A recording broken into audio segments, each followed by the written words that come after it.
वहीं पर दोनों की दोस्ती होती है। इसी दोस्ती के दौरान स्नेहा अनुज को बताती है कि वो किसी अंशु नाम के लड़के से प्यार करती थी, मगर अंशु उसे बहुत ज्यादा परेशान करता है। अब स्नेहा को अंशु के साथ रहने में घुटन महसूस होती है, इसलिए अंशु के रिलेशनशिप से निकलने के लिए स्नेहा अनुज की मदद मांगती है। अनुज के बयान के मुताबिक वो स्नेहा की जिंदगी से अंशु को निकालने की काफी मदद करता है। अनुज की इस मदद की वजह से स्नेहा धीरे धीरे अनुज के करीब आने लगती है। इस कारण दोनों की दोस्ती समय के साथ और ज्यादा गहरी हो जाती है, जो एक समय के बाद प्यार में बदल जाती है। अंशु से मिली आजादी के कुछ ही समय बाद स्नेहा अनुज को प्रपोज करती है। अनुज के मुताबिक वो स्नेहा के प्रपोजल को रिजेक्ट करते हुए कहता है कि हम दोनों एक दोस्त के तौर पर ही सही हैं। मगर एक समय बाद अनुज भी स्नेहा के प्रपोजल को एक्सेप्ट कर लेता है और दोनों रिलेशनशिप में आ जाते हैं। अपने द्वारा रिकॉर्ड किए गए वीडियो में अनुज आगे बताता है कि पहले तो कुछ दिनों तक इन दोनों का रिश्ता बहुत अच्छे से चलता है। दोनों एक दूसरे को दिलो जान से प्यार करने लगते हैं, मगर बीतते समय के साथ स्नेहा का बर्ताव बदलने लगता है और धीरे धीरे इन दोनों के बीच लड़ाइयां होने लगती हैं। फिर एक समय बाद स्नेहा अनुज से कहती है कि मुझे अपना करियर बनाना है, मेरे कुछ सपने हैं, उसे पूरे करने हैं, मगर इस प्यार के चक्कर में मेरे सपने और मेरे घर वालों के सपने पीछे छूट रहे हैं। इसलिए मैं इस रिश्ते को खत्म करना चाहती हूं और अपना पूरा ध्यान पढ़ाई पर लगाना चाहती हूं। अनुज के बयान के मुताबिक स्नेहा के ऐसा कहने पर वो स्नेहा को समझाने की कोशिश करता है, मगर स्नेहा की जिद करने पर अनुज कहता है कि ठीक है, हम दोस्त बनकर रह सकते हैं। मगर स्नेहा दोस्त बने रहने से भी मना कर देती है और इस रिश्ते को खत्म कर देती है।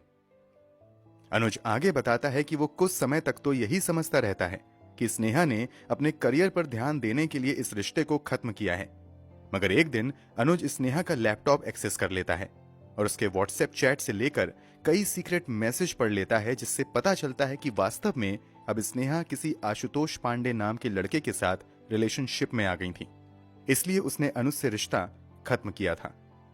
जब अनुज को पता चलता है कि उसने दूसरे लड़के के लिए उसे छोड़ा है, तो वो अपना आपा खो देता है और उसी दिन तय कर लेता है कि स्नेहा ने उसे धोखा दिया है और इसकी सजा उसे जरूर मिलेगी।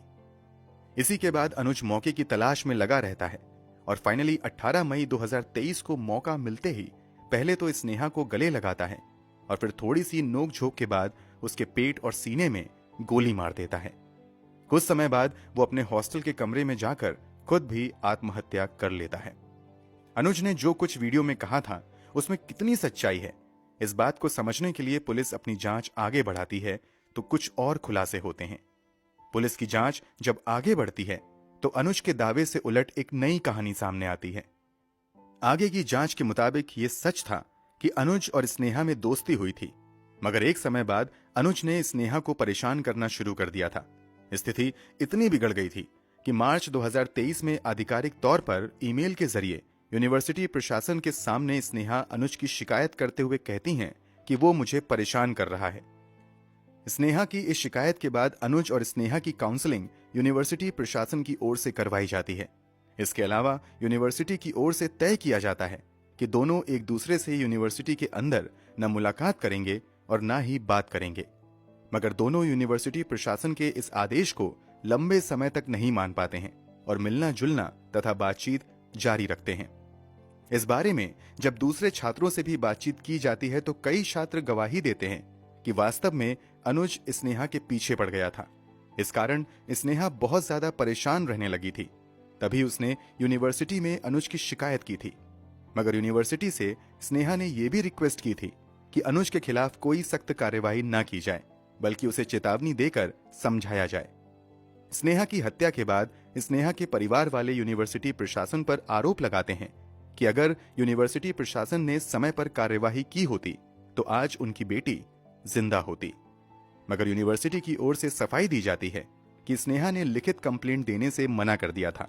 इस कारण यूनिवर्सिटी ने अनुज के खिलाफ कोई सख्त कार्यवाही नहीं की थी।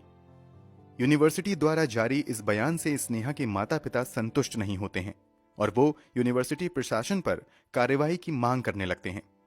इसी के बाद पुलिस वाले अपनी जांच पूरी करने के बाद स्नेहा चौरसिया के पिता राजकुमार चौरसिया के बयान पर अनुज कुमार, यूनिवर्सिटी के कर्मचारी आशुतोष पांडे, करण और स्नेहा चौरसिया के एक्स बॉयफ्रेंड अंशु के खिलाफ धारा 302 और धारा 120 बी के तहत मामला दर्ज कर लेते हैं। इस मामले में यूनिवर्सिटी प्रशासन पर भी एफआईआर दर्ज की जाती है।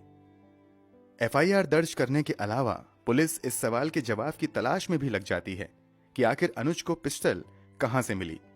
बहुत जल्द पुलिस को इस सवाल का जवाब मिल जाता है। दरअसल अनुज के बैंक ट्रांजैक्शन से खुलासा होता है कि अनुज ने अप्रैल महीने में एक शख्स को 2 बार ऑनलाइन पैसे भेजे थे। जब पुलिस उस शख्स के बारे में जानकारी जुटाती है तो पता चलता है कि अनुज ने एक पिस्टल और 5 कारतूस खरीदे थे।